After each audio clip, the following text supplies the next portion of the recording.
Good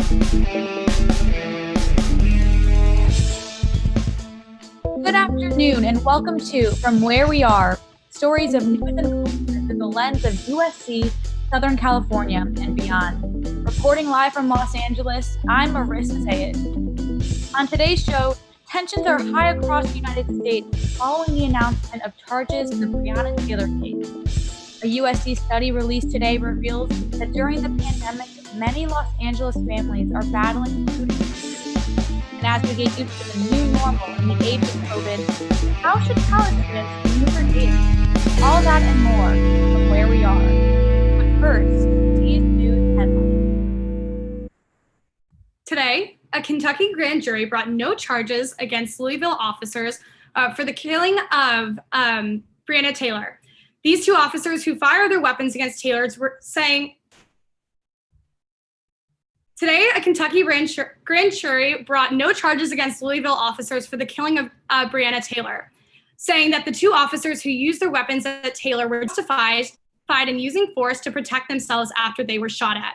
Only one officer was charged with 3 counts of first-degree wanton endangerment. The late Justice Ruth Bader Ginsburg made her final trip to the U.S. Supreme Court today. The feminist icon is lying in repose at the top of the Supreme Court steps to allow Americans, including former President Bill Clinton and President Trump, to pay their respects. On Friday, Ginsburg's body will be taken to the U.S. Capitol, where she'll be the first woman in American history to lie in state. Pharmaceutical company Johnson & Johnson says its vaccine for COVID-19 is beginning the final stages of clinical trials. Johnson & Johnson says its vaccine could be easy to distribute because it does not need to be frozen, unlike most. It might also require only 1 shot instead of 2. The company says it should know by the end of the year if its vaccine is effective. Governor Gavin Newsom is pumping the brakes on gasoline-powered cars. Today, he signed an executive order that will ban the sale of all new cars and trucks that would run on gasoline by the year 2035. And in lighter news, those of us in LA are happy the sky is bluer and the air is a bit cooler as we enter the first week of fall. And those are some of today's top stories in the news. For Annenberg Media, I'm Carolyn Kucera.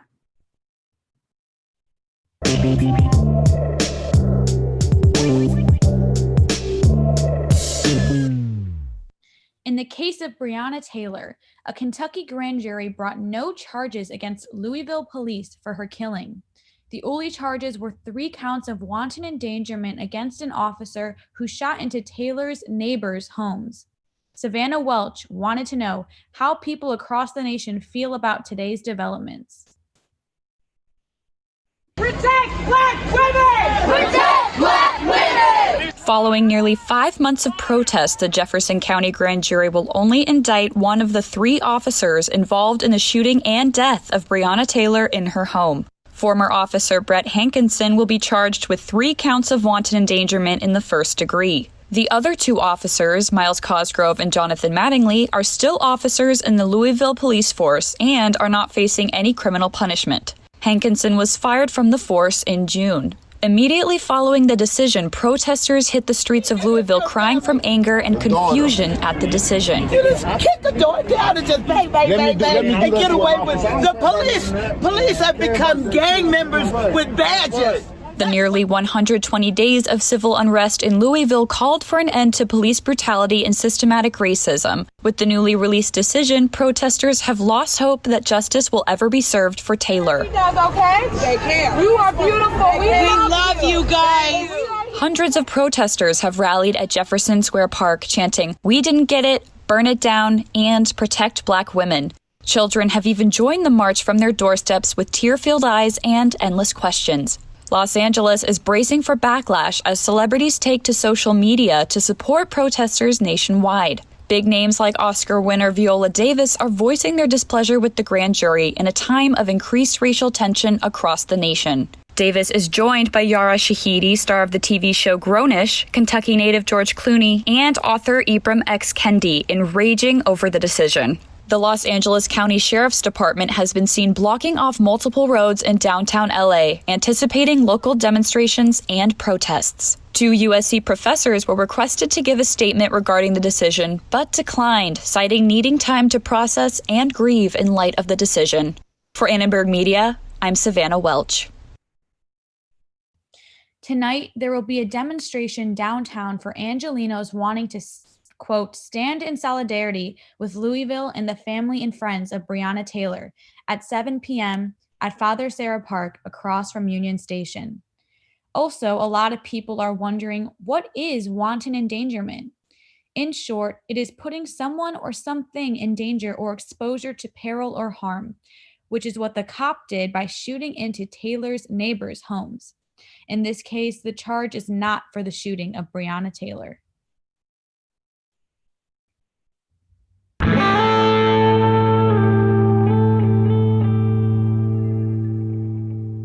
A new study reported more than 1 in 4 Los Angeles County households of all income levels has experienced some food insecurity or lack of access to affordable and nutritious food during the current pandemic. Fernando Cienfuegos has more on the study. Major risk factors for food insecurity during this pandemic include low household income, unemployment, being between the ages of 18 and 50, and being a single parent. LA County has seen a 20% uptick in the use of CalFresh benefits since the pandemic began. Today's study, done by USC Dornsipe's Public Exchange, suggests that the state assistance program has likely helped to lower the number of people suffering from food insecurity. While people of almost all income levels are being affected by food insecurity during this difficult time, it is not surprising that people with low income are being hit the hardest. The Dornsipe study found that more than 40% of low-income households in LA County has experienced at least one recent instance of food insecurity. The study also showed at least one area of good news, bad news. The bad news was that 1/4 of people surveyed said they're eating less healthy foods during the pandemic.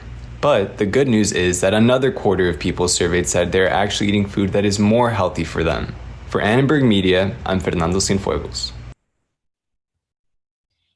Before the pandemic, USC students often utilized rideshare services to commute to class or explore LA. But today, they agree that getting in a car with an unfamiliar driver doesn't seem like the best idea. Uber reports its earnings are down by nearly 30%, and Lyft says its earnings are down by more than half. Annie Way has more on how students are using rideshare services safely or seeking alternative ways to get around. Before the COVID-19 pandemic, USC students often rely on ride-sharing services like Uber and Lyft or other public transportation. But now, commuting is much more challenging and is forcing some students to just stay put. Students who have to take Uber though, so they're extra careful. USC student Winnie Wang now takes extra precautions when she takes an Uber. Last week, I put on a face mask, gloves, used sanitizer, and also opened a window when I was on Uber. However, I still have some concerns when I saw the driver just put on the mask before the passenger got into the car. I guess that the driver may be imprudent in keeping his car clean. For other students, buying a car is another option for commuting. USC graduate student Fei Yang did just that. I bought a car in late June.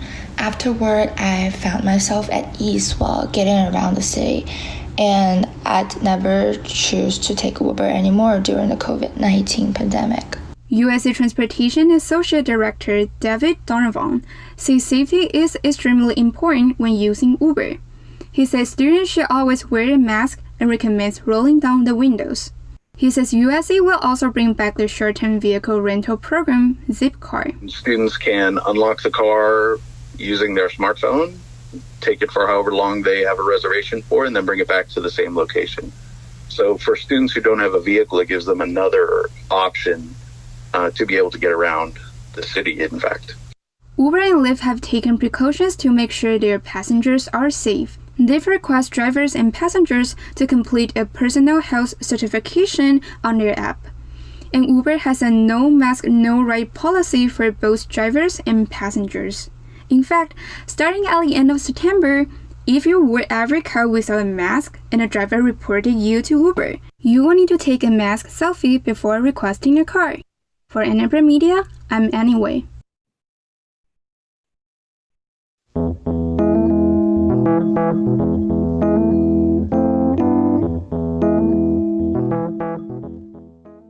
Starting a new relationship is never easy. Doing so during a global pandemic brings a whole new set of challenges. Mari Young spoke with relationship counselors and students to discuss the pros and cons of COVID romance. Isabel Castillo is a journalism major on the progressive degree track. She had been single since December. Honestly, I didn't think I was going to be dating in the pandemic, but here we are. In March, she met a guy on Bumble and they hit it off online. I kept putting him off because I was mainly scared of COVID, and I live with immunocompromised people. He persisted and she kind of liked him, but she didn't know if she could move it forward because she didn't quite know how to ask him a very important question. Had he been tested? Yes, for all of that important stuff too, but also for COVID? I didn't ask him because I felt like it wasn't my place.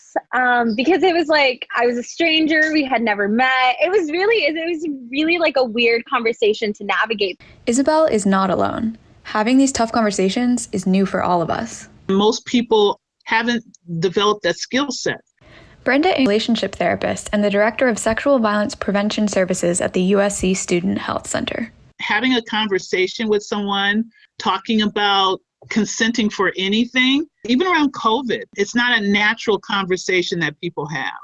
And so people kind of are hemming and hawing and bumping and stepping on toes and not knowing what to say. So I think it's a place where we can step in as a college and really focus on training students in that skill set so that they can negotiate relationships. Most of us are not trained in that.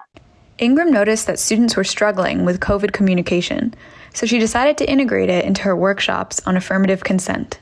One of the things that we offer right now to all incoming students is we have what is called an affirmative consent workshop, where we focus on communication skills. How do you negotiate a relationship? And so those same skill sets would work quite well with a COVID environment, because it's the same thing. It's like asking questions, making your needs known, refusal skills, knowing how to set good boundaries.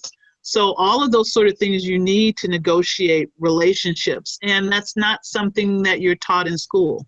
After a few more socially distanced dates, the journalism student, Isabel Castillo, and her guy decided to get serious. They got COVID tests before moving to a more intimate stage. I got tested and I asked him if he was going to, and he also did, and we were both negative. So at that point, we continued seeing each other. Looking back, Castillo thinks that needing to have these tough conversations at the beginning of their relationship may have actually brought her closer to her partner. And it created clearer channels of communication in kind of all aspects that kind of encompassed our friendship and now encompasses our relationship. And I think that's really what helped us build a strong foundation into now, dating. Maybe COVID-19 is teaching us that we have to build trust with each other, communicate our values and needs, and always seek consent. For Annenberg Media, I'm Mari Young. Thanks for the insight, Mari. I'll certainly keep COVID consent in mind the next time I'm swiping right on Tinder.